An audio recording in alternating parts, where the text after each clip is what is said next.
S ಇದೀಗ ನಮ್ಮ ಜೊತೆ ಲವ್ ಮಾಕ್ಟೇಲ್ ಖ್ಯಾತಿಯ ಜೂನಿಯರ್ ಆದಿ ಅಲಿಯಾಸ್ ಧನುಷ್ ಪ್ರಣವ್ ಅವರಿದ್ದಾರೆ. ಅವ್ರನ್ನ ಮಾತಾಡ್ತಾ ಹೋಗೋಣ. ಹಾಯ್ ಧನುಷ್, ಹೇಗಿದ್ದೀರಾ? ತುಂಬ ಚೆನ್ನಾಗಿದ್ದೀನಿ, ಥ್ಯಾಂಕ್ ಯು. ಓಕೆ, ಇಷ್ಟು ದಿನ ಪ್ರೇಕ್ಷಕರು ಕಾತುರದಿಂದ ಕಾಯ್ತಾ ಇದ್ದ ಲವ್ ಮಾಕ್ಟೇಲ್ ರಿಲೀಸ್ ಆಗಿದೆ, ಲವ್ ಮಾಕ್ಟೇಲ್ ಸೀಕ್ವೆಲ್. ಸೊ ಹೇಗೆ ಅನಿಸ್ತಾ ಇದೆ? ರೆಸ್ಪಾನ್ಸ್ ಯಾವ ಥರ ಬರ್ತಾ ಇದೆ?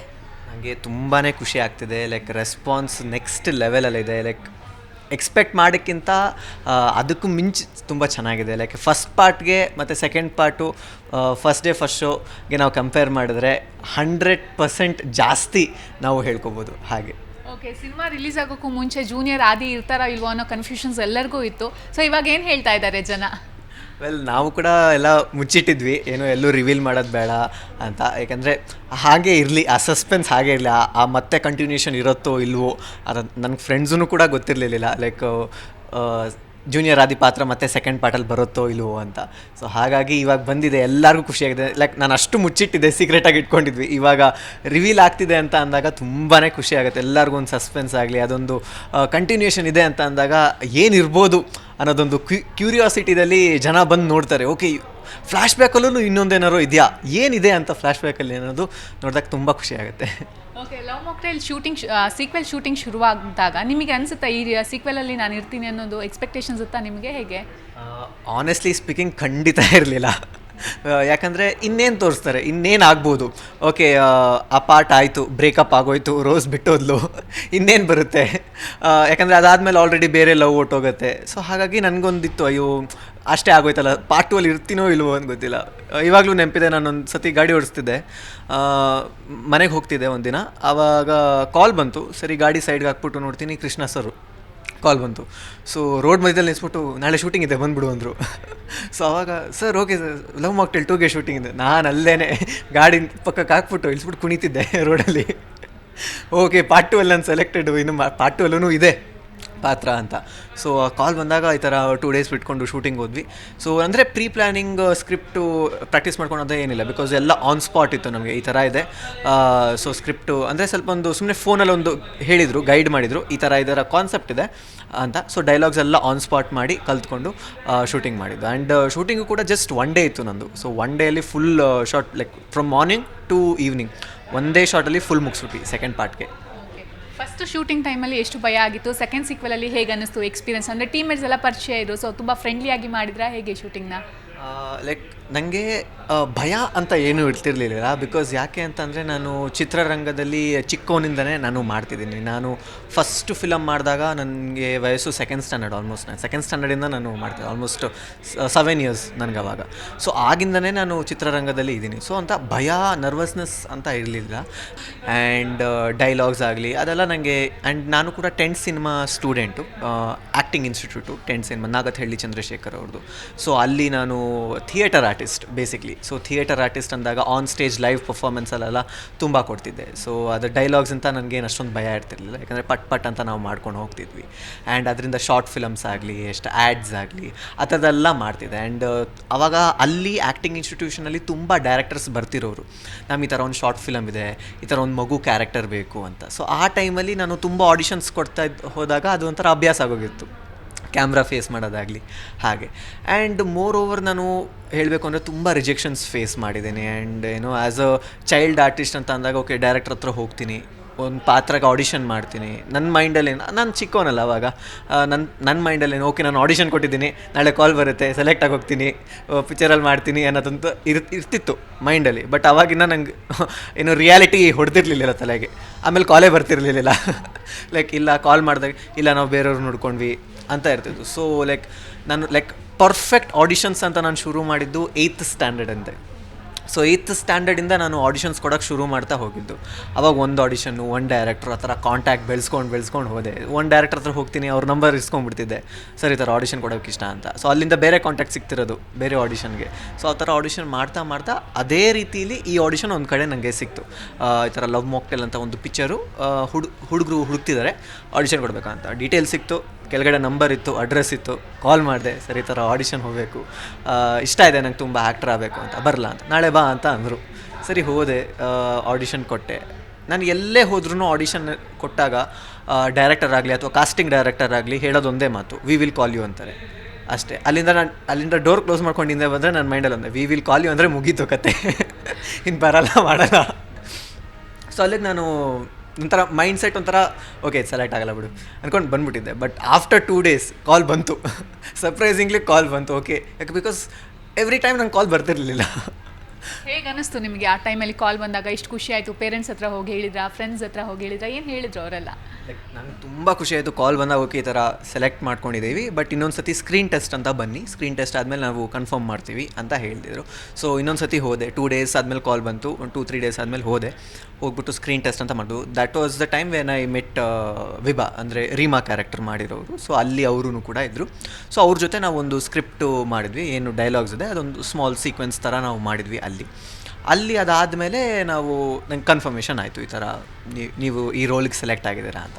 ಅವಾಗ ತುಂಬ ಖುಷಿ ಆಯಿತು. Okay, finally I am selected for something big ಅಂತ. ಆ್ಯಂಡ್ ಅದಕ್ಕಿಂತ ಮುಂಚೆನೂ ಕೂಡ ನಾನು ಸೀರಿಯಲಲ್ಲಿ ಮಾಡ್ತಿದ್ದೆ. ಬಟ್ ಅನ್ಫಾರ್ಚುನೇಟ್ಲಿ ಆ ಸೀರಿಯಲ್ ಯಾವತ್ತೂ ಟೆಲಿಕಾಸ್ಟ್ ಆಗಲಿಲ್ಲ, ಬಿಕಾಸ್ ಆಲ್ಮೋಸ್ಟ್ 150 ಎಪಿಸೋಡ್ಸ್ ಮೇಲೆ ನಾನು ಮಾಡಿದ್ದೆ ಆ ಸೀರಿಯಲಲ್ಲಿ. But due to some problems with the TV and all that things ಅದು ಯಾವತ್ತೂ ಆಚೆ ಬರಲಿಲ್ಲ. ಸೊ ಅದಾಗಿದ್ಮೇಲೆ ಅಷ್ಟು ಕಷ್ಟಪಟ್ಟೆ ನಾನು, ಬಟ್ ಯಾವತ್ತೂ ಅದು ಆಡಿಯನ್ಸ್ಗೆ ತೋರಿಸಿಲ್ಲ. ನಾನು ಮಾಡಿರೋ ಕೆಲಸ ಜನಕ್ಕೆ ಕಾಣಿಸ್ತಿಲ್ಲಲ್ಲ ಅಂತ ಒಂದು ಬೇಜಾರಿತ್ತು. ಆ್ಯಂಡ್ ಅದಾದಮೇಲೆ ಎಷ್ಟೊಂದು ಶಾರ್ಟ್ ಫಿಲಮ್ಸ್ ಮಾಡ್ತಿದ್ದೆ. ಆ ಶಾರ್ಟ್ ಫಿಲಮಲ್ಲಿ ಯೂಟ್ಯೂಬ್ಗೆ ಅಂತ ಮಾಡ್ತಿದ್ದೆ, ಬಟ್ ಆ ಯೂಟ್ಯೂಬಲ್ಲಿ ಯಾವತ್ತೂ ಆಚೆನೇ ಬರ್ತಿರಲಿಲ್ಲ. ಸೊ ಆಮೇಲೆ ಅಷ್ಟು ಕೆಲಸ ಮಾಡಿದೆ, ಜನಕ್ಕೆ ಕಾಣಿಸ್ತಿಲ್ವಲ್ಲ ನನ್ನ ಕೆಲಸ, ನನ್ನ ಕಷ್ಟ ಅಲ್ಲಿ ನಾನು ಮಾಡಿರೋದು ಕಾಣಿಸ್ತಿಲ್ವಲ್ಲ ಅಂತ ಅನಿಸ್ತಿರೋದು. ಸೊ ಇದನ್ನು ಕೂಡ ಶೂಟಿಂಗ್ ಆದಾಗ ಓಕೆ ಶೂಟಿಂಗ್ ಆಗ್ತಿದೆ, ಆಚೆ ಬರುತ್ತೋ ಇಲ್ಲವೋ ಅನ್ನೋದೊಂದು ಥಾಟ್ ಇತ್ತು. ಬಟ್ ಲೈಕ್ ಆನೆಸ್ಟ್ಲಿ ಹೇಳಬೇಕು ಅಂದರೆ ನಿಜವಾದ ಖುಷಿ ನನಗೆ ಸಿಕ್ಕಿದ್ದು, ಲೈಕ್ ಸೆಲೆಕ್ಟ್ ಆಗಿದ್ದು ಅಲ್ಲ ಅಥವಾ ಶೂಟಿಂಗ್ ಮಾಡೋ ಟೈಮಲ್ಲ, ನಿಜವಾದ ಖುಷಿ ನಂಗೆ ಸಿಕ್ಕಿದ್ದು ಟ್ರೈಲರ್ ಲಾಂಚ್ ಆದಾಗ. ಬಿಕಾಸ್ ಟ್ರೈಲರ್ ಲಾಂಚ್ ಆದಾಗ it was the first time ನನ್ನ ಬಿಗ್ ಪ್ರಾಜೆಕ್ಟು ಜನಕ್ಕೆ ಕಾಣಿಸ್ತಿದೆ ಆ ಟೈಮಲ್ಲಿ. ಆ್ಯಂಡ್ ಟ್ರೈಲರಲ್ಲೂ ಕೂಡ ನಾನಿದ್ದೀನಿ, ಅಂದರೆ first part love mocktail 1 Part 1 ಟ್ರೈಲರಲ್ಲಿ ನಾನು ಇದ್ದೀನಿ ಅಂತ ಕಾಣಿಸ್ಕೊಂಡಾಗ ಅವತ್ತು ರಿಯಲ್ ಖುಷಿ ನನಗೆ ಸಿಕ್ಕಿದ್ದು. ಓಕೆ, ಪೇರೆಂಟ್ಸ್ ಎಲ್ಲ ಏನು ಹೇಳಿದರು ನಿಮಗೆ? ಮೇಯ್ನಾಗಿ ನಾನು ಕೇಳಬೇಕಂತ ಹೇಳಿದ್ರೆ ಆ್ಯಕ್ಟಿಂಗ್ ಇಂಟ್ರೆಸ್ಟ್ ಬರೋಕ್ಕೆ ರೀಸನ್ ಏನು? ಅಥವಾ ನಿಮ್ಮ ಪೇರೆಂಟ್ಸ್ಗೂ ಇಂಟ್ರೆಸ್ಟ್ ಇದೆಯಾ? ಹೇಗೆ ಅವರು ಆ್ಯಕ್ಟ್ ಮಾಡ್ತಾ ಇದ್ದಾರೆ ಏನು? ಚಿಕ್ಕ ವಯಸ್ಸಲ್ಲೇ ಆ್ಯಕ್ಟಿಂಗ್ ಇಂಟ್ರೆಸ್ಟ್ ಅಂತ ಹೇಳಿದ್ರಿ, ಸೊ ಹೇಗೆ ಅಂತ? ನನಗೆ ಚಿಕ್ಕ ವಯಸ್ಸಿಂದನೂ ಆ್ಯಕ್ಟಿಂಗು ಮತ್ತು ತುಂಬ ಇಷ್ಟ. ಯಾಕಂದರೆ ನಾನು ಡಾನ್ಸರು, ಸೊ ಪ್ರೊಫೆಷ್ನಲ್ ಡಾನ್ಸರು. ನಾನು ಶಾಮಕ್ ದಾವರ್ ಡ್ಯಾನ್ಸ್ ಅಕಾಡೆಮಿಯಿಂದ ನಾನು ಪ್ರೊಫೆಷ್ನಲಿ ಟ್ರೈನ್ ಆಗಿದ್ದೀನಿ. ಆ್ಯಂಡ್ ಆಲ್ಮೋಸ್ಟ್ UKGಯಿಂದನೂ ಕೂಡ ನಾನು ಡ್ಯಾನ್ಸ್ ಮಾಡ್ತಾಯಿದ್ದೀನಿ. ಸೊ ಅದರಿಂದ ತುಂಬ ಜನ ಲೈಕ್ ಬೇಸಿಕ್ಲಿ ಹೇಳಬೇಕು ಅಂದರೆ ನಾನು ಕಾಂಪಿಟೇಷನ್ಸ್ಗೆ ಹೋಗ್ತಿದ್ದೆ. ಸೊ ಆ ಕಾಂಪಿಟೇಷನಲ್ಲಿ ಡೈರೆಕ್ಟರ್ಸ್ ಎಲ್ಲ ಬರ್ತಿರೋರು, ಆವಾಗ ನೀನು ತುಂಬ ಚೆನ್ನಾಗಿ ಮಾಡ್ತಿದ್ಯಾ, ನಾನೊಂದು ಚಿಕ್ಕ ಪ್ರಾಜೆಕ್ಟ್ ಮಾಡ್ತಿದ್ದೀನಿ, ಅವಾಗ ಬರ್ತೀಯಾ ಅಂತೆಲ್ಲ ಕೇಳ್ತಿರೋದು. ಆವಾಗಿಂದ ನನಗೆ ಇಂಟ್ರೆಸ್ಟ್ ಬಂತು. ಆ್ಯಂಡ್ ನನ್ನ ಫೇವ್ರೆಟ್ ಆ್ಯಕ್ಟರ್ ಅಂತ ಅಂದರೆ ಅಲ್ಲು ಅರ್ಜುನ್ ಅವರು ಮತ್ತು ಯಶ್ ಸರ್ ಅವರು. ಸೊ ಇವರಿಬ್ಬರು ನನ್ನ ಮೇಯ್ನ್ ಐಕಾನ್ ಅಂತ ಹೇಳ್ಬೋದು ಆ್ಯಕ್ಟಿಂಗ್ ಫೀಲ್ಡಲ್ಲಿ. ಸೊ ಅವ್ರ ಪಿಕ್ಚರ್ ನೋಡಿ ಓಕೆ ಇವ್ರ ಥರ ಆಗಬೇಕು, ಇವ್ರ ಥರ ಆ್ಯಕ್ಟಿಂಗ್ ಮಾಡಬೇಕು. ಸೊ ಅದರಿಂದನೇ ನನಗೆ ಬಂತು ಹೋದಾಗ. ಸೊ ಆವಾಗಿಂದ ನಾನು ಆ್ಯಕ್ಟಿಂಗ್ ಶುರು ಮಾಡಿದ್ದು. ಆ್ಯಂಡ್ ಪೇರೆಂಟ್ಸೂ ಕೂಡ ತುಂಬ ಸಪೋರ್ಟ್ ಮಾಡ್ತಾರೆ, ನಮ್ಮ ಅಮ್ಮ ಆಗಲಿ ನಮ್ಮ ಅಪ್ಪ ಆಗಲಿ. And even my big brother, ನಮ್ಮ ಅಣ್ಣನೂ ಕೂಡ ತುಂಬ ಸಪೋರ್ಟ್ ಮಾಡ್ತಾನೆ. ಆ್ಯಂಡ್ ನಮ್ಮ ಅಣ್ಣ ಆ್ಯಕ್ಚುಲಿ ಹೇಳಬೇಕು ಅಂದರೆ ಅವ್ನು ತುಂಬ studious kind of brother. So ಎಲ್ಲರೂ ಇರ್ತಾರೆ, ಅಣ್ಣ ಅಂತ ಅಂದರೆ ಓದ್ಕೊಬಿಟ್ಟು ಬೇರೆ ಏನೂ ಇಲ್ಲ, ಆ ಥರ ಏನಿಲ್ಲ. ಓದೋದ್ರ ಜೊತೆಗೆ ಇದನ್ನು ಕೂಡ ಮಾಡು, ಇವತ್ತೇನು ಆಡಿಷನ್ ಬಂತು, ಇವತ್ತೇನು ಮಾಡಿ. ಸೊ ಆ ಥರ ಅಮ್ಮ ಆಗಲಿ ಅಪ್ಪ ಆಗಲಿ ನಮ್ಮ ಅಣ್ಣ ಆಗಲಿ ತುಂಬಾ ಸಪೋರ್ಟ್ ಮಾಡ್ತಿದ್ರು ಯಾವಾಗಲೂ. ಸಾಕಷ್ಟು ಕಡೆ ಹಾಗಾದರೆ ಡ್ಯಾನ್ಸ್ ಶೋಸ್ ಎಲ್ಲ ಕೊಟ್ಟಿದ್ದೀರಾ ನೀವು? ಏನು ಹೇಗೆ?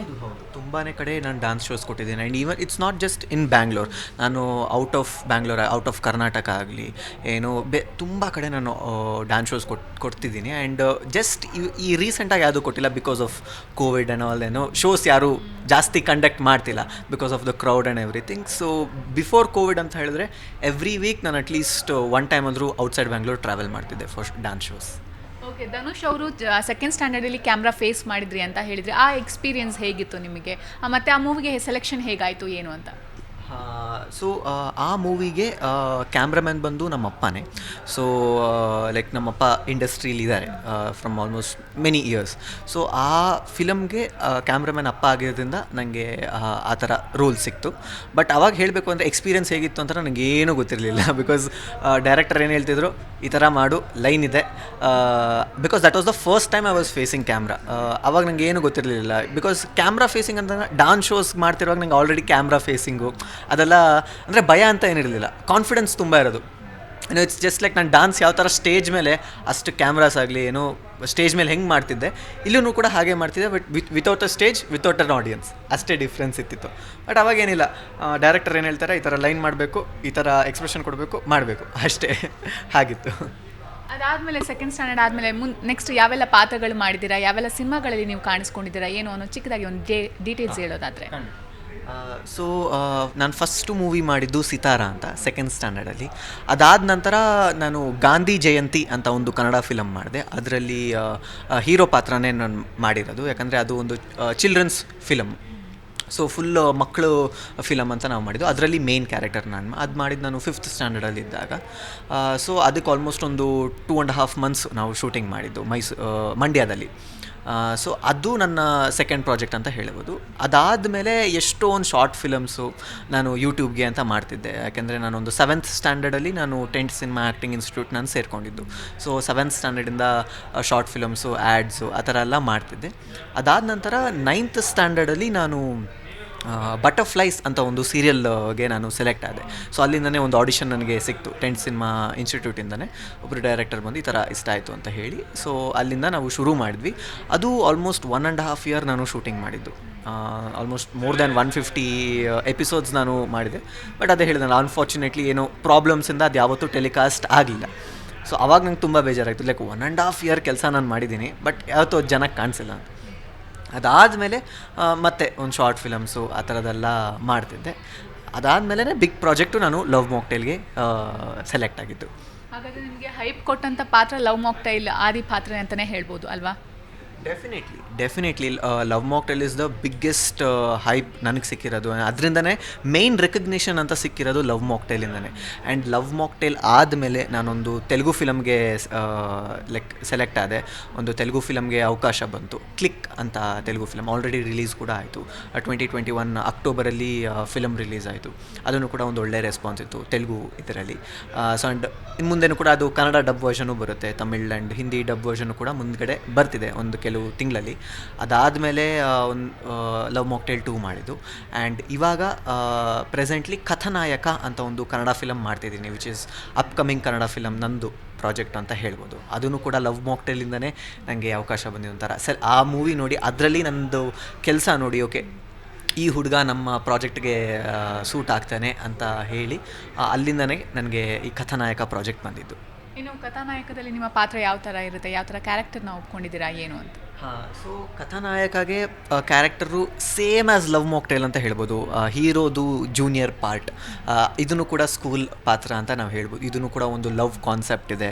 ಆ್ಯಂಡ್ ಕಥಾನಾಯಕ ಬಂದು ವೆರಿ ಸಸ್ಪೆನ್ಸ್ ಅಂತ ಇರೋ ಮೂವಿ. ಅದನ್ನು ಕೂಡ ಫ್ಲ್ಯಾಶ್ ಬ್ಯಾಕ್ ಮತ್ತು ರಿಯಲ್ ಟೈಮ್ ಆ ಥರ ಹೋಗ್ತಾ ಇರುತ್ತೆ. ಸೊ ಇದನ್ನು ಕೂಡ ಲವ್ ಮಾಕ್ಟೇಲ್ ಥರನೇ ಸೇಮ್ ಪಾತ್ರ ಅಂತ ಹೇಳ್ಬೋದು. ಹೀರೋದು junior part with lover boy ಅಂತ ಹೇಳ್ಬೋದು. ಓಕೆ, ಶೂಟಿಂಗ್ಸ್ ಎಲ್ಲ ಸ್ಟಾರ್ಟ್ ಆಗಿದೆಯಾ? ಯಾವ ಹಂತದಲ್ಲಿದೆ ಶೂಟಿಂಗು, ಮತ್ತು ರಿಲೀಸ್ ಪ್ಲಾನ್ಸ್ ಯಾವಾಗ ಮಾಡ್ಕೊಂಡಿದ್ದೀರಾ ಏನು? ಕಥಾನಾಯಕ ಶೂಟಿಂಗ್ ಪಾರ್ಟ್ ಆಲ್ಮೋಸ್ಟ್ ಮುಗೀತಿದೆ. ಬಿಕಾಸ್ ಆಲ್ಮೋಸ್ಟ್ ಅಂದರೆ ದೊಡ್ಡವ್ರದ್ದು ಪಾರ್ಟ್ ಏನಿದೆ ಅದು ಆಲ್ಮೋಸ್ಟ್ ಕಂಪ್ಲೀಟ್ ಆಗಿದೆ. ನಂದು ಬರೀ ಸ್ವಲ್ಪ ಶುರುವಾಗಿ ಇನ್ನೂ ಸ್ವಲ್ಪ ಪೆಂಡಿಂಗಲ್ಲಿದೆ, ಬಿಕಾಸ್ ಕೋವಿಡ್ ಟೈಮಿಂದ ಏನೋ ಎಲ್ಲ ಬಂದಾಯಿತು. ಆ್ಯಂಡ್ ಸ್ಕೂಲ್ಸು ಕೂಡ ನಾವು ಹುಡುಕ್ತಿದ್ದೀವಿ. ಆ್ಯಂಡ್ ಏನೋ ಯಾವ ಸ್ಕೂಲಲ್ಲಿ ನಾವು ಶೂಟಿಂಗ್ ಮಾಡಬೇಕು ಅವ್ರನ್ನ ಪರ್ಮಿಷನ್ ಸ್ವಲ್ಪ ಕೊಡಬೇಕು, ಬಿಕಾಸ್ ಆಫ್ ಅವ್ರಿಗೆ ಎಕ್ಸಾಮ್ಸ್, ಆ ಸ್ಕೂಲಲ್ಲಿ ಎಕ್ಸಾಮ್ಸ್ ಇದೆ. ಸೊ ಅವ್ರದ್ದು ಹಾಲಿಡೇಸ್ ಶುರು ಆದಾಗ ನಾವು ಮಾಡಬೇಕು ಅಂತ ಪ್ಲ್ಯಾನ್ ಮಾಡಿರೋದು. ಹಾಗೆ ಸೊ ಒಂಥರ 90% ಕಂಪ್ಲೀಟ್ ಆಗಿದೆ ಅಂತ ಹೇಳ್ಬೋದು. ಇನ್ನು 10% ಸ್ವಲ್ಪ ಕಂಪ್ಲೀಟ್ ಆದಮೇಲೆ ಪೋಸ್ಟ್ ಪ್ರೊಡಕ್ಷನ್ ಆದಮೇಲೆ ವಿ ಗೋನಾ ರಿಲೀಸ್ ಇಟ್. ಹಾಗೆ ಆವಾಗಲೇ ಕೆಲವರು ಮಾತಾಡಬೇಕಾದ್ರೆ ಹೇಳಿದರು, ಧನುಷ್ ಅನ್ನೋದಕ್ಕಿಂತ ಕಾಲೇಜ್ಗಳಲ್ಲಿ ಆದಿ ಅಂತಲೇ ಮಾತಾಡ್ತಾರೆ, ಹೊರಗಡೆ ಸಿಕ್ಕಿದಾಗೆಲ್ಲ ಫ್ಯಾನ್ಸು ಆದಿ ಅಂತ ಮಾತಾಡ್ತಾರೆ ಅಂತ ಹೇಳ್ಬಿಟ್ಟು. ಈಗ ಧನುಷ್ ಅನ್ನೋ ಹೆಸರು ಮರ್ತೋಗ್ಬಿಟ್ಟಿದೆ ಹಾಗಾದರೆ ಎಲ್ಲರಿಗೂ ಅಲ್ವಾ? ಒಂಥರ ಹೇಳ್ಬೋದು ಆ ಥರ. ಯಾಕೆಂದರೆ ನಂಗೆ ಇನ್ನೂ ನೆನಪಿದೆ, ನಾನು 2nd PUCಯಲ್ಲಿ ಇದ್ದಾಗ ನಂದು ಫಿಲಮ್ ರಿಲೀಸ್ ಆಗಿದ್ದು. ಸೊ ನಾನು ಫಸ್ಟ್ PUCಲಿದ್ದಾಗ ಫಿಲಮ್ ಶೂಟಿಂಗ್ ಮಾಡಿದ್ದು, 2nd PUCಗೆ ಬರೋಷ್ಟೊತ್ತಿಗೆ ಆ ಫಿಲಮ್ ರಿಲೀಸ್ ಆಗಿದ್ದು. ಸೊ ಫಿಲಮ್ ರಿಲೀಸ್ ಆದಾಗ ಲೈಕ್ ಪೇಪರಲ್ಲೆಲ್ಲ ಆ್ಯಡ್ ಕೊಟ್ಟಾಗ, ಸೊ ನಾನು ಈ ಥರ ಕಾಲೇಜಲ್ಲಿ ಹೋಗ್ಬಿಟ್ಟು ನಮ್ಮ ಪ್ರಿನ್ಸಿಪಲ್ಗೆ ಹೇಳಿದೆ, ಸರ್ ಈ ಥರ ನಾನು ಮೂವಿಯಲ್ಲಿ ಮಾಡಿದ್ದೀನಿ, ನಂದು ಪೇಪರ್ ಆ್ಯಡು ಅಂತ ಜಸ್ಟ್ ಪೇಪರ್ ಕೊಟ್ಟು ಬಂದೆ ಅಷ್ಟೇ ನಮ್ಮ ಪ್ರಿನ್ಸಿಪಲ್ಗೆ. ಪೇಪರ್ ಕೊಟ್ಟೆ. ಒಂದು 3 periods ಆಯಿತು ಕಾಲೇಜಲ್ಲಿ. ಎಲ್ಲ ಫ್ರೆಂಡ್ಸು ಅಂದರೆ ಬೇರೆ ಬೇರೆ ಕ್ಲಾಸಲ್ಲಿದೆ, ಎಲ್ಲ ನಮ್ಮ ಕ್ಲಾಸಿಗೆ ಓಡಿ ಬಂದರು, ಬ್ರೋ ಕಂಗ್ರ್ಯಾಚುಲೇಷನ್ಸ್ ಬ್ರೋ. ನಾನು ಯಾಕೆ ಅಲ್ಲಿ ತನಕ ಯಾರಿಗೂ ಹೇಳಿರಲಿಲ್ಲ. ಸೊ ಎಲ್ಲ ಕಂಗ್ರ್ಯಾಚುಲೇಷನ್ಸ್ ಬ್ರೋ, ನಿನ್ನ ಪೇಪರ್ ನೋಡಿದೆ ಅಂತ. ನನಗೆಲ್ಲ ಡೌಟು, ಇವ್ರ ಪೇಪರ್ ಆರ್ಟಿಕಲ್ ಇವ್ರಿಗೆ ಹೆಂಗೆ ಗೊತ್ತಾಯಿತು, ಯಾಕಂದರೆ ನಾನು ಕೊಟ್ಟಿದ್ದು ಬರೀ ಪ್ರಿನ್ಸಿಪಲ್ಗೆ. ಸೊ 3 ಪೀರಿಯಡ್ ಆಗೋಷ್ಟೊತ್ತಿಗೆ ಫುಲ್ ಕ್ಯಾಂಪಸ್ಸು ಏನು ನ್ಯೂಸ್ ಪೇಪರ್ ಆರ್ಟಿಕಲ್ ಇತ್ತು ಜೆರಾಕ್ಸ್ ಮಾಡಿ ಫುಲ್ ಏನು ಕ್ಯಾಂಪಸಲ್ಲಿ ಅಂಟಿಸ್ಬಿಟ್ಟಿದ್ರು. ಇದು ನನ್ನ ಕ್ಲಾಸೆಲ್ಲ ಬರೆದು ನಾನು ದೊಡ್ಡದಾಗಿ ಹೆಸರು ಬರೆದು ಈ ಥರ ಮೂವಿಯಲ್ಲಿ ಮಾಡಿದ್ದೇನೆ ಅಂತ ದೊಡ್ಡದಾಗೆಲ್ಲ ಹೆಸರು ಬರೆದ್ಬಿಟ್ಟು ಆರ್ಟಿಕಲ್ ಫುಲ್ ಕ್ಯಾಂಪಸಲ್ಲಿತ್ತು. ಸೊ ನಾನು ಫಸ್ಟ್ ಫ್ಲೋರ್ ಹೋಗಲಿ ಸೆಕೆಂಡ್ ಫ್ಲೋರ್ ಹೋಗಲಿ ಎಲ್ಲ ಕಡೆ ನನ್ನದು ಆರ್ಟಿಕಲ್ ಇತ್ತು ಆ ನೋಟಿಸ್ ಬೋರ್ಡಲ್ಲಿ. ಆವತ್ತೊಂದು ನೆಕ್ಸ್ಟ್ ಡೇ ನಾನು ಈ ಥರ ನಡ್ಕೊಂಡು ಹೋಗ್ತಿದ್ದೆ ಕಾಲೇಜಲ್ಲಿ, ಹಿಂದ್ಗಡೆಯಿಂದ ಅವನೇ ಕಣೋ ಅದು ಪೇಪರ್ ಆರ್ಟಿಕಲ್ ಅವನೇ ಕಣೋ, ಏನೋ ಸಿನಿಮಾ ಆಕ್ಟರ್ ಅವನೇ ಕಣೋ ಅಂತ ಮಾತಾಡ್ಕೊಂಡು ಹೋಗ್ತದೆ. ಹಿಂದ್ಗಡೆ ನಂಗೆ ಕೇಳಿಸಿತ್ತು ಹಿಂದ್ಗಡೆಯಿಂದ, ಬಟ್ ಅದೊಂಥರ ಖುಷಿ ಆವಾಗಿಂದನೇ. ಆ್ಯಂಡ್ ಈಗಲೂ ಕೂಡ ಅಂದರೆ ಆ ಜೂನಿಯರ್ ಆದಿ ಪಾತ್ರ ಎಷ್ಟು ಫೇಮಸ್ ಆಗೋಗಿದೆ ಅಂತಂದರೆ, ಯಾಕಂದರೆ ಪಾರ್ಟ್ 1ನಲ್ಲಿ ನಂದು ಸ್ಕ್ರೀನ್ ಟೈಮ್ ಅಂತ ಹೇಳ್ತೀವಲ್ಲ, ಆ ಸ್ಕ್ರೀನ್ ಟೈಮ್ ಬಂದು ಒಂದು 15 to 20 ಮಿನಿಟ್ಸ್ ಅಷ್ಟೇ ಇರೋದು. ಆ್ಯಂಡ್ ಪಾರ್ಟ್ 2ಅಲ್ಲಿ ನಂದೊಂದು 10 to 15 ಮಿನಿಟ್ಸ್ ಅಂತ ಹೇಳ್ಬೋದು ಸ್ಕ್ರೀನ್ ಟೈಮ್. ಬಟ್ ಅಷ್ಟು ಕಮ್ಮಿ ಸ್ಕ್ರೀನ್ ಟೈಮಲ್ಲಿ ಜನ ನನ್ನ ಪಾತ್ರನ ರೆಕಗ್ನೈಸ್ ಮಾಡಿ ಏನೋ ಅವರ ಹಾರ್ಟಲ್ಲಿ ಇಟ್ಕೊಂಡಿದ್ದಾರೆ. ಆ ಹುಡುಗನ ಪಾತ್ರ ಎಷ್ಟು ಚೆನ್ನಾಗಿದೆ, ಅದು ಒಂದು ಸತಿ ನೋಡಿದ ತಕ್ಷಣ ಗೊತ್ತಾಗುತ್ತೆ, ಓಕೆ ಇವರು ಜೂನಿಯರ್ ಆದಿ ಅಂತ. ಸೊ ಈಗಲೂ ಕೂಡ ಎಲ್ಲರೂ ಆದಿ ಪಾತ್ರ ತುಂಬ ಚೆನ್ನಾಗಿದೆ ಅಂತ ಹೇಳ್ತಾರೆ. ಈಗಲೂ ಕೂಡ ಹಿಂದೆ ಯಾರಾದರೂ ಆದಿ ಅಂತ ಬೇರೆಯವ್ರನ್ನ ಕರೆದ್ರೆ ನಾನು ಹಿಂದೆ ತಿರುಗಬೇಕು, ಆ ಥರ ಅದು ನನ್ನ ಮೈಂಡಲ್ಲೂ ಉಳ್ಕೊಂಬಿಟ್ಟಿದೆ ಫ್ರಮ್ ಪಾಸ್ಟ್ 2 years. ಹಾಗೆ ಓಕೆ, ಕಾಲೇಜಲ್ಲಿ ಮತ್ತು ಹೊರಗಡೆ ಎಲ್ಲ ಹುಡುಗಿರ್ ಫ್ಯಾನ್ಸ್ ಜಾಸ್ತಿ ಆಗಿದ್ದಾರೆ ಹೇಗೆ? ಹೌದು ಹೇಳ್ಬೋದು, ಹುಡುಗಿರ್ ಫ್ಯಾನ್ಸ್ ಎಲ್ಲ ಜಾಸ್ತಿ ಆಗಿದ್ದಾರೆ ಅಂತ ಹೇಳ್ಬೋದು. ಬಿಕಾಸ್ ಇವಾಗ ಇಂಜಿನಿಯರಿಂಗ್ ಮಾಡ್ತಿದ್ದೀನಿ. ಸೊ ಇವಾಗ ಸೆಕೆಂಡ್ PUC ಆದಮೇಲೆ ಇವಾಗ ಇಂಜಿನಿಯರಿಂಗ್ ಮಾಡೋಷ್ಟೊತ್ತಿಗೆ ಆ 1 year ಗ್ಯಾಪಲ್ಲಿ ಎಲ್ಲರೂ ಫಿಲಮ್ ನೋಡಿದರು. And it's not just in theatres, ಯಾಕಂದರೆ ಟಿ ವಿಯಲ್ಲಿ ಏನೋ every Sunday at least every month 2 times Sunday ಬರ್ತಾನೆ ಇರೋದು ಲವ್ ಮಾಕ್ಟೇಲ್ 1. ಆ್ಯಂಡ್ ಏನೋ ಕೋವಿಡ್ ಟೈಮಲ್ಲಿ ಲಾಕ್ಡೌನ್ ಟೈಮಲ್ಲಿ ಏನೋ ದ ಓನ್ಲಿ ಎಂಟರ್ಟೈನ್ಮೆಂಟ್ ಏನೋ which people had in the cinema for Kannada film was love mocktail. ಅದೇ ಟೈಮಲ್ಲಿ ಏನೋ ಟ್ರೆಂಡಿಂಗಲ್ಲಿತ್ತು, ಬಿಕಾಸ್ ಎಲ್ಲರೂ ಮನೆಯಲ್ಲಿ ಪಿಕ್ಚರ್ ನೋಡಬೇಕು ಅಂದರೆ ಲವ್ ಮಾಕ್ಟೇಲ್. ಆ ಥರ ಇದರಿಂದ ಅಷ್ಟು ಸತಿ ನೋಡಿಬಿಟ್ಟಿದ್ರು. ಆ್ಯಂಡ್ ಕಾಲೇಜಿಗೆ ಬಂದಾಗ ಏನೋ ನಾನು ಇಂಟ್ರೊಡಕ್ಷನ್ ಮಾಡೋದು ಬಿಟ್ಬಿಟ್ಟೆ. It is like hi I am Dhanush Pranav ಅಂತಂದರೆ ಗೊತ್ತು ಅಂತೇನೋರು. ಸೊ ಹಾಗೆ ಆ್ಯಂಡ್ ಆ ಥರ ಹೇಳ್ಬೋದು. ಇನ್ನು ನೀವು ಶೂಟಿಂಗ್ ಮಾಡಬೇಕಾದ್ರೆ ಲವ್ ಮಾಕ್ಟೇಲ್ 1 ಶೂಟಿಂಗ್ ಮಾಡಬೇಕಾದ್ರೆ ನಿಮಗೆ ಅದೇ ಒಂದು ಏಜ್ ಇತ್ತು. ಸೊ ನೀವು ಸ್ಕೂಲಲ್ಲಿ ಅಥವಾ ಕಾಲೇಜಲ್ಲಿ ಆ ಎಕ್ಸ್ಪೀರಿಯನ್ಸ್ ಆಗಿತ್ತಾ ನಿಮಗೆ? ಅಂದರೆ ಹುಡುಗಿ ಮೇಲೆ ಕ್ರಶ್ ಆಗೋದು ಅಫ್ಕೋರ್ಸ್ ಆಗಿರುತ್ತೆ, ಇಲ್ಲ ಅನ್ನಂಗಿಲ್ಲ. ಸೊ ಹೋಗಿ ಪ್ರಪೋಸ್ ಮಾಡೋದು ಅಥವಾ ಫ್ರೆಂಡ್ಸ್ ಹೆಲ್ಪ್ ತೊಗೊಳ್ಳೋದು ಈ ಥರ ಎಲ್ಲ ಆಗಿದೆಯಾ ನಿಜ ಜೀವನದಲ್ಲಿ ಅಂತ? ನಿಜ ಜೀವನದಲ್ಲಿ ಕ್ರಶ್ ಅಂತಂದರೆ ಇರೋದು, ಬಟ್ ಪ್ರಪೋಸ್ ಮಾಡೋದು ಅಂದರೆ ಫ್ರೆಂಡ್ಸ್ ಅವ್ರನ್ನ ನೋಡಿರ್ತೀವಿ. ಆಮೇಲೆ ಹೆಲ್ಪ್ ಮಾಡೋದು ಅಂದರೆ ನಾವು ಹೆಲ್ಪ್ ಮಾಡೋದು ಅನ್ನೋದೊಂದು ಕಾನ್ಸೆಪ್ಟ್ ಎಲ್ಲ ಇರುತ್ತೆ. ಆ್ಯಂಡ್ ಏನೋ ಲೈನ್ ಹೊಡೆಯೋದಾಗಲಿ ಅವೆಲ್ಲ ನಾವು ಸಿನಿಮಾಯಿಂದನೇ ನಾವು ಎಷ್ಟೊಂದು ನೋಡಿದ್ದೀವಿ. ಸೊ ಅದರಿಂದ ಒಂದು ಆ ಎಕ್ಸ್ಪೀರಿಯನ್ಸಿಂದ ಕಲ್ತ್ಕೊಂಡು ಆ್ಯಕ್ಟ್ ಮಾಡೋ ಥರ ಬಂತು. ಅಂದರೆ ನಿಜವಾಗ್ಲೂ ಪ್ರಪೋಸ್ ಮಾಡಿಲ್ಲ ಯಾರಿಗೂ ಇದುವರೆಗೂ? ಸುಳ್ಳು ಹೇಳ್ಬಾರ್ದು. ಇಲ್ಲ ನಾವು ಯಾವುದಕ್ಕೂ ಪ್ರಪೋಸ್ ಮಾಡಿಲ್ಲ. ಓಕೆ, ಇನ್ನೇನು ವ್ಯಾಲೆಂಟೈನ್ಸ್ ಡೇ ಬರ್ತಾ ಇದೆ. ಸೊ ಏನು ಹೇಳ್ತೀರಾ ನೀವು? ಅಂದರೆ ನಿಮ್ಮದು ಅದೇ ಥರ ಒಂದು ಸೀಕ್ವೆಲಲ್ಲೇ ಬಂದು ಹೋಗಿದ್ದು. ಸೊ ಏನು ಹೇಳ್ತೀರಾ ಪ್ರೇಮಿಗಳಿಗೆಲ್ಲ ಅಂತ? ವೆಲ್, ವ್ಯಾಲೆಂಟೈನ್ಸ್ ಡೇ ಇನ್ನೂ ಬರ್ತಿದೆ. So the best place where you can visit and have your fun loving time is at movies. Because love ಮಾಕ್ಟೇಲಲ್ಲಿ ಸ್ಪೆಷಲ್ ಪಾರ್ಟ್ ಅಂತ ಅಂದ್ರೇ ಅದು. ಬಿಕಾಸ್ ಲೈಫಲ್ಲಿ ನಮ್ಮದು ಕನೆಕ್ಟ್ ಆಗುತ್ತೆ, ಆ ಪಾತ್ರಗಳ ಜೊತೆ ಅಥವಾ ಆ ಸಿಚುವೇಶನ್ ಆಗಲಿ, ಆ ಕ್ಯಾರೆಕ್ಟರ್ ಜೊತೆ ಆಗಲಿ, ಅಥವಾ ಆ ಲೈಫ್ ಜರ್ನಿ ಇದೆಯಲ್ಲ, ಒಂದೊಂದು ಲೈಫ್ ಜರ್ನಿದಲ್ಲೂ ನಮ್ಮ ಪರ್ಸ್ನಲ್ ಲೈಫ್ ಜೊತೆ ಕನೆಕ್ಟ್ ಆಗುತ್ತೆ. ಅದು ನಂದಿರ್ಬೋದು, ನಿಮ್ದಿರ್ಬೋದು, ಆಡಿಯನ್ಸ್ ಪಾಯಿಂಟ್ ಆಫ್ ವ್ಯೂಯಿಂದ ಪ್ರತಿಯೊಂದು ವ್ಯಕ್ತಿಗೂ ಮೂವಿಲಿರೋ ಪಾಯಿಂಟ್ಸು ಎಲ್ಲರಿಗೂ ಕನೆಕ್ಟ್ ಆಗುತ್ತೆ. ಅದಕ್ಕೆ ಜನ ಅಷ್ಟು ಇಷ್ಟಪಡ್ತಿದ್ದಾರೆ, ಅಷ್ಟು ಪ್ರೀತಿ ಕೊಡ್ತಿದ್ದಾರೆ. ಸೊ ಅಂಥ ಮೂಮೆಂಟಲ್ಲಿ ವ್ಯಾಲೆಂಟೈನ್ಸ್ ಡೇಯಲ್ಲಿ it's a best place where you can have a good date ಅಂತ ಹೇಳ್ಬೋದು. ಓಕೆ, ಆವಾಗಲೇ ಹೇಳಿದ್ರಿ ನೀವು ಸಾಕಷ್ಟು ರಿಜೆಕ್ಷನ್ಗಳನ್ನ ನೋಡ್ಕೊಂಡು ಬಂದಿದ್ದೀನಿ. ಈ ಸಿನಿಮಾ ಮೂಲಕ ನಿಮಗೆ ಆ ರಿಜೆಕ್ಷನ್ ಏನಿತ್ತು ಅದೆಲ್ಲ ಕ್ಲಿಯರ್ ಆಯಿತು ಅಂತ ಹೇಳಿದರೆ ಒಳ್ಳೆ ಹೈಪ್ ಸಿಕ್ತು ನಿಮಗೆ ಅಂತಲೇ ಹೇಳ್ಬೋದು. ಹೇಗೆ ಅನ್ನಿಸುತ್ತೆ ಆ ದಿನಗಳಿಗೂ ಈ ದಿನಗಳಿಗೂ ಡಿಫ್ರೆನ್ಸ್ ಎಷ್ಟು ಅನಿಸುತ್ತೆ ನಿಮಗೆ? ಲೈಕ್ ಅಂದರೆ ಆ ರಿಜೆಕ್ಷನ್ ನೋಡಿದ್ಮೇಲೆ ದ ಓನ್ಲಿ ಪಾಯಿಂಟ್ ಮೈಂಡಿಗೆ ಬರೋದು is never giving up. Because ನಾನು ಬಿಕಾಸ್ ಚಿಕ್ಕವನಾದಾಗ, ಬಿಕಾಸ್ ಎಲ್ಲರಿಗೂ ಗೊತ್ತು, ಲೈಕ್ ಮಕ್ಕಳಿಗೆ ಅಂತ ಅಂದಾಗ ಸಪೋರ್ಟ್ ಇರಬೇಕು. ಒಂದು ಸತಿ ಸಪೋರ್ಟ್ ಕೈ ಬಿಡ್ತು ಅಂತ ಅಂದರೆ ಅವ್ರಿಗೆ ಹೋಪ್ಸ್ ಹೊಟ್ಟೋಗುತ್ತೆ. ಸೊ ನನಗೂ ಕೂಡ the main part at that moment was my mother. ನಮ್ಮಮ್ಮ ಯಾವಾಗಲೂ ಇವಾಗಲೂ ಕೂಡ ಸಪೋರ್ಟ್ ಮಾಡ್ತಿದ್ದಾರೆ. ಸೊ ಆ ರಿಜೆಕ್ಷನ್ ಬಂದಾಗ ನನಗೆ ಆಬ್ವಿಯಸ್ಲಿ ನಂಗೆ ತುಂಬ ಬೇಜಾರಾಗ್ತಿತ್ತು. ಅಂದರೆ ನಾನು ಅಷ್ಟೊಂದು ಕಷ್ಟ, ಅಂದರೆ ಡೈಲಾಗು ಅಂದರೆ ಅಷ್ಟು ದೊಡ್ಡ ಡೈಲಾಗ್ ಇರ್ತಿತ್ತು. ಅಮ್ಮ ನಾನು ಹಿಂದಿ ದಿನ ಅಷ್ಟು ಕಷ್ಟಪಟ್ಟು ಈ ಡೈಲಾಗ್ ಎಲ್ಲ ಕಲ್ತ್ಕೊಂಡೋದು. ಆಮೇಲೆ ಇನ್ನೊಂದೇನು ಅಂತಂದರೆ ಆಡಿಷನ್ಸ್ಗೆ ಹೋಗಬೇಕು ಅಂದಾಗ ನಾನು ಸ್ಕೂಲ್ ಬಂಕ್ ಹಾಕಿ ಹೋಗ್ತಿದ್ದೆ. ಬಿಕಾಸ್ ಈವ್ನಿಂಗ್ ಟೈಮಲ್ಲಿ ಅಂದರೆ ಜಾಸ್ತಿ ಜನ ಆಡಿಷನ್ಸ್ ಮಾಡ್ತಿಲ್ಲ, ಯಾಕಂದರೆ ಒಂದು 4 o'clock 5 o'clock ಥರ ಸ್ಕೂಲ್ ಮುಗೀತಿತ್ತು. And by the time I went to the audition 6 o'clock ಆಗಿರೋದು. ಸೊ ಅವಾಗ ಅವರೇ ಡೈರೆಕ್ಟರ್ಸ್ ಏನು ಹೇಳ್ತಿದ್ದಾರೆ, ಮಧ್ಯಾಹ್ನ ಬಂದುಬಿಡಿ ಅಂತ ಹೇಳಿರೋರು. ಮಧ್ಯಾಹ್ನ ಅಂದರೆ ಸ್ಕೂಲು ಕಾಲೇಜಸ್ ಇರ್ತಾಯಿದೆ. ಆವಾಗ ಏನು ಮಾಡ್ತಿದ್ದೆ, ಸ್ಕೂಲ್ ಬಂಕ್ ಹಾಕಿ ಅಥವಾ ಹಾಫ್ ಡೇ ಪರ್ಮಿಷನ್ ತೊಗೊಂಡು ಹೋಗ್ತಿದ್ದೆ. ಅಷ್ಟೆಲ್ಲ ಮಾಡಿ ನಾನು ಸೆಲೆಕ್ಟ್ ಆಗಲಿಲ್ಲ ಅಂತಂದಾಗ ತುಂಬ ಬೇಜಾರಾಗ್ತಿರೋದು ಆ ಟೈಮಲ್ಲಿ. ಬಟ್ ನಮ್ಮಮ್ಮ ಯಾವಾಗಲೂ ಸಪೋರ್ಟ್ ಮಾಡ್ತಿದ್ರು, ಆಗತ್ತೆ, ಇದಲ್ಲ ಅಂದರೆ ಇನ್ನೊಂದು ಪ್ರಾಜೆಕ್ಟು. ಸೊ ಅದರಿಂದ ನಾನು ಯಾವತ್ತೂ ಗಿವ್ ಅಪ್ ಮಾಡಲಿಲ್ಲ because of my mother. So give up ಮಾಡದೇ ಇರೋ ಕಾರಣದಿಂದನೇ ಒಂದು ಆಡಿಷನಿಂದ 2ನೇ ಆಡಿಷನ್, 2ನೇ ಆಡಿಷನಿಂದ 100ನೇ ಆಡಿಷನ್ ಕೊಟ್ಟಿದ್ದಕ್ಕೆ ಇವತ್ತು ನಾನು ಸೆಲೆಕ್ಟ್ ಆಗಿದ್ದು. ಬಟ್ ಆ ಆಡಿಷನ್ ಕೊಟ್ಟಾಗ ನಾನು ರಿಜೆಕ್ಟ್ ಆಗಿ ಅವತ್ತು ಬಿಟ್ಬಿಟ್ಟಿದ್ದಿದ್ರೆ ಈ ಆಡಿಷನ್ ಆಗಲಿ ನನಗೆ ಸೆಲೆಕ್ಟ್, ಈ ಲವ್ ಮಾಕ್ಟೇಲ್ ನನಗೆ ಸಿಗ್ತಾನೆ ಇರಲಿಲ್ಲ. ಅವತ್ತು ನಾನು ಹೋಪ್ಸ್ ಬಿಟ್ಬಿಟ್ಟಿದ್ದಿದ್ರೆ. ಸೊ ಅದಕ್ಕೆ ಆ ನೆವರ್ ಗಿವ್ ಅಪ್ ಪಾಯಿಂಟ್ ಅವತ್ತಿಂದನೇ ನನ್ನ ಮೈಂಡಲ್ಲಿ ಉಳ್ಕೊಂಡಿದೆ. ಓಕೆ, ಇನ್ನು ಸೆಟ್ಟಲ್ಲೆಲ್ಲ ಹೇಗಿರ್ತಾ ಇದ್ರಿ? ಮಿಲನ ನಾಗರಾಜು, ಡಾರ್ಲಿಂಗ್ ಕೃಷ್ಣ ಅವರೆಲ್ಲ ಇರ್ತಾಯಿದ್ರು. ಸೊ ಸೆಟ್ ಎಷ್ಟು ಫುಲ್ಲಿಂದ ತುಂಬಿರ್ತಾ ಇತ್ತು ಅಂತ? ಸೆಟ್ಟಲ್ಲು ಅಂತಂದರೆ ತುಂಬಾ ಚೆನ್ನಾಗಿತ್ತು. ಲವ್ಲಿ ಆಗಿ ಏನು ಸಪೋರ್ಟಿವ್ ಆಗಿ, ಅಂದರೆ ಯಾರಿಗೂ ಏನೋ ಅಷ್ಟೊಂದು ಸ್ಟ್ರಿಕ್ಟಾಗಿ ಬೈಯೋದು ಆ ಥರ ಏನಿರಲಿಲ್ಲ. ಬಿಕಾಸ್ ಎಲ್ಲ ಆರ್ಗನೈಸ್ ಆಗಿ ಅವರು ಶೂಟಿಂಗ್ ಮಾಡಿದರು. ಆ್ಯಂಡ್ ಶೂಟಿಂಗ್ ಹೋಗೋಕ್ಕಿಂತ ಮುಂಚೆ ಜಸ್ಟ್ 2 days ಬಿಫೋರ್ ನಾವೊಂದು ವರ್ಕ್ಶಾಪ್ ಥರ ನಾವು ಪ್ರಾಕ್ಟೀಸ್ ಮಾಡಿದ್ವಿ. ಇವಾಗೇನು ರೀಮಾ ಅವ್ರ ಜೊತೆ ಡೈಲಾಗ್ಸ್ ಏನಿದೆ, ರೋಸ್ದು ಆ ಪ್ರಪೋಸಲ್ ಸೀನು, ಇಮೋಷ್ನಲ್ ಸೀನ್ ಏನಿದೆ ಅದೆಲ್ಲ, ಅಂದರೆ ಲಾಂಗ್ ಪಾರ್ಟ್ಸ್ ಎಲ್ಲ ಏನಿದೆ ಅದನ್ನೆಲ್ಲ ನಾವು ರಿಹರ್ಸ್ ಮಾಡಿಕೊಂಡು ಅವ್ರ ಮನೇಲಿ ರಿಹರ್ಸ್ ಮಾಡಿಕೊಂಡು ಶೂಟಿಂಗ್ ಮಾಡಿದ್ವಿ. ಆ್ಯಂಡ್ ಬೇರೆ ಚಿಕ್ಕ ಚಿಕ್ಕ ಡೈಲಾಗ್ಸ್ ಅಂದರೆ ಆ ವಿಜು ಜೊತೆ ನಾವು ಮಾಡಿರೋ ಡೈಲಾಗ್ಸ್ ಆಗಲಿ, ಏನೋ ಅದು ಆ ಸ್ಕೆಚ್ಚು ಅವ್ನು ಮಾಡೋವಾಗ ಅದನ್ನು ಹರಿದು ಬಿಸಾಕೋದು, ಆ ಥರ ಕ್ಯಾರೆಕ್ಟರ್ಸ್ ಎಲ್ಲ ನಾವು ಆನ್ ಸ್ಪಾಟ್ ನಾವು ಮಾಡಿದ್ವು. ಆ್ಯಂಡ್ ಕೃಷ್ಣ ಸರ್ ಅವ್ರಿಗೆ everything was pre planned and revised more than 100 times. Next ಏನು ಮಾಡಬೇಕು ಅಂತ ಪ್ರಾಪರ್ ಕ್ಲಾರಿಟಿಯಿಂದ ಮಾಡಿದ್ದಾರೆ. ಬಿಕಾಸ್ ನಾನು ಕೂಡ ಒಂದು ಇವಾಗ ಆಲ್ಮೋಸ್ಟ್ 7 films ಅಲ್ಲಿ ನಾನು ಮಾಡಿದ್ದೀನಿ ಅಂತ ಹೇಳ್ಬೋದು. ಆ್ಯಂಡ್ ಶಾರ್ಟ್ ಫಿಲಮ್ಸ್ ಎಲ್ಲ ನಾನು ಹೋದಾಗ ತುಂಬ ಜನ ಡೈರೆಕ್ಟರ್ಸ್ಗೆ ಓಕೆ ಒಂದು ಕ್ಲಾರಿಟಿ ಈ ಥರ ಮಾಡಬೇಕು ಅಂತ ಒಂದು ಐಡಿಯಾ ಶೂಟಿಂಗ್ ಮಾಡೋವಾಗ ಬರುತ್ತೆ, ಓಕೆ ಈ ಥರ ಮಾಡ್ಬೋದು ಅಂತ. ಬಟ್ ಕೃಷ್ಣ ಸರ್ಗೆ ಮುಂಚೆನೇ ಯಾವ ಥರ ಮಾಡಬೇಕು, ಹೆಂಗೆ ಮಾಡಬೇಕು, ಫುಲ್ ಪ್ರೀ ಪ್ಲ್ಯಾನ್ ಪರ್ಫೆಕ್ಟಾಗಿ ಅವ್ರು ಎಕ್ಸಿಕ್ಯೂಟ್ ಮಾಡೋ ಅಷ್ಟು ಕೆಪಾಸಿಟಿ ಅವರಲ್ಲಿ ಇತ್ತು. ಸೊ ಇವಾಗ್ಲೂ ಇದೆ. ಸೊ ಅದರಿಂದ ಏನೋ ನಮ್ಮದು ಅಂಡರ್ಸ್ಟ್ಯಾಂಡಿಂಗ್ ಆಗಲಿ ತುಂಬ ಈಸಿ ಆಗೋಗುತ್ತೆ. ಓಕೆ ಈ ಥರ ಮಾಡಬೇಕಾ, ನನಗೆ ಅರ್ಥ ಆಯಿತು ಅಂತ. ತುಂಬ ಜನಕ್ಕೆ ಏನು ಮಾಡಬೇಕು ಅಂತಲೇ ಅರ್ಥ ಆಗಲ್ಲ. ಸೊ ನನಗೆ ಅವ್ರು ಹೇಳ್ಕೊಟ್ಟಿದ್ದ ರೀತಿ ಪ್ರಾಪರ್ ಏನೋ ಲೈಕ್ ಕ್ರಿಸ್ಟಲ್ ಕ್ಲಿಯರಾಗಿ ನನಗೆ ಅರ್ಥ ಆಯಿತು. ಸೊ ಅದರಿಂದ ತುಂಬ ಜಾಯ್ಫುಲ್ ಆಗಿತ್ತು. ಏನೋ ಜೋಕ್ಸ್ ಮಾಡಿಕೊಂಡು, ಯಾಕಂದರೆ ಆ್ಯಕ್ಟಿಂಗದು ಏನು ಪೋರ್ಷನ್ಸ್ ಇದೆ ಅದೇ ಎಷ್ಟೊಂದು ಫನ್ನು, ಏನೋ ಜಾಯ್ಫುಲ್ಲಾಗಿ ನಾವು ಮಾಡ್ಬೋದು.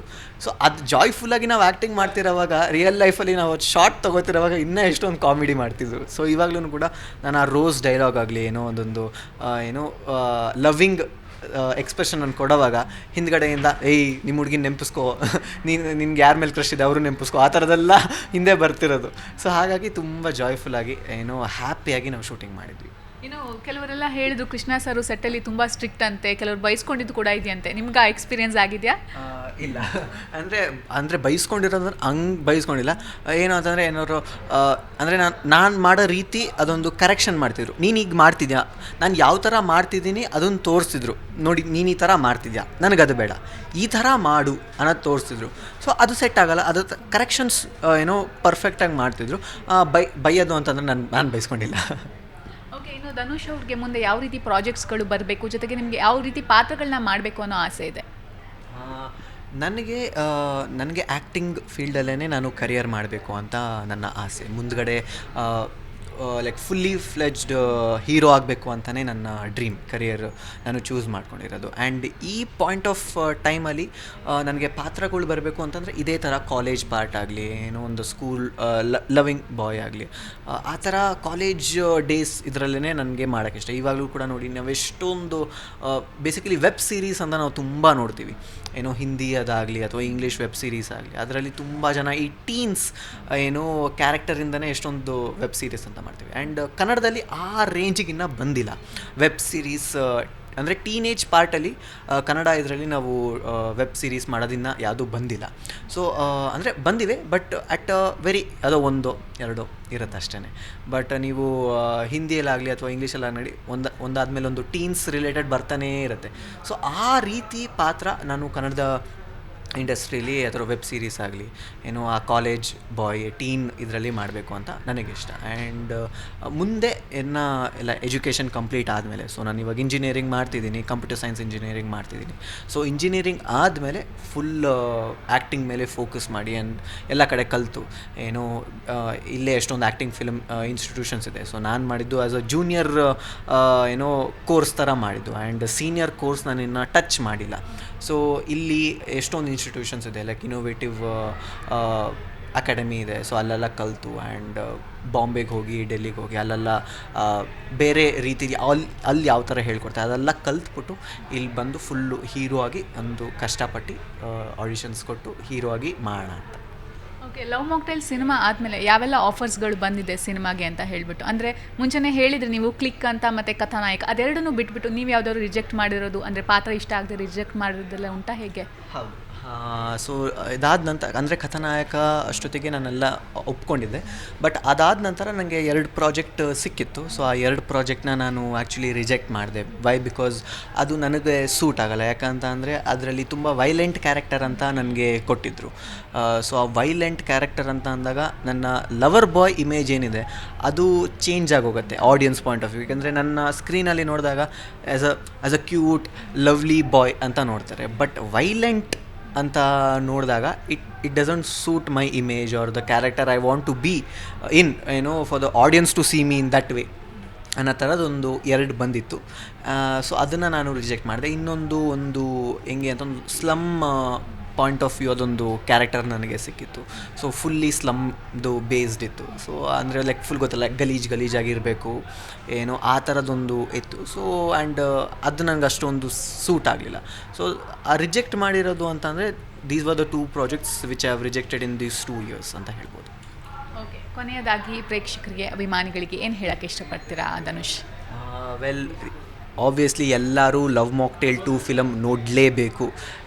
ಯಾಕಂದರೆ ಲವ್ ಮಾಕ್ಟೇಲ್ 1ಗೆ ಅಷ್ಟು ಪ್ರೀತಿ ಕೊಟ್ಟಿದ್ದಾರೆ. ಆ್ಯಂಡ್ ಈಗಲೂ ಕೂಡ ನನಗೆ ನೆನಪಿದೆ, ಫಸ್ಟ್ ಶೋ ನಾನು ಲವ್ ಮಾಕ್ಟೇಲ್ 1ಗೆ ಹೋದಾಗ ಬರೀ ನಾವು, ನಮ್ಮ ಫ್ರೆಂಡ್ಸು, ನಮ್ಮ ಫ್ಯಾಮ್ಲಿ 3 ಮತ್ತೊಂದು ಜನ ಥಿಯೇಟ್ರಲ್ಲಿದ್ವಿ ಅಷ್ಟೇ. ಆ್ಯಂಡ್ 1 ವೀಕ್ ಆಗೋಷ್ಟೊತ್ತಿಗೆ ಎಲ್ಲ ಥಿಯೇಟರ್ಸಿಂದ ತೆಗೆದುಬಿಟ್ಟಿದ್ರು ಬಿಕಾಸ್ ಆಫ್ ನೋ ಆಡಿಯನ್ಸ್.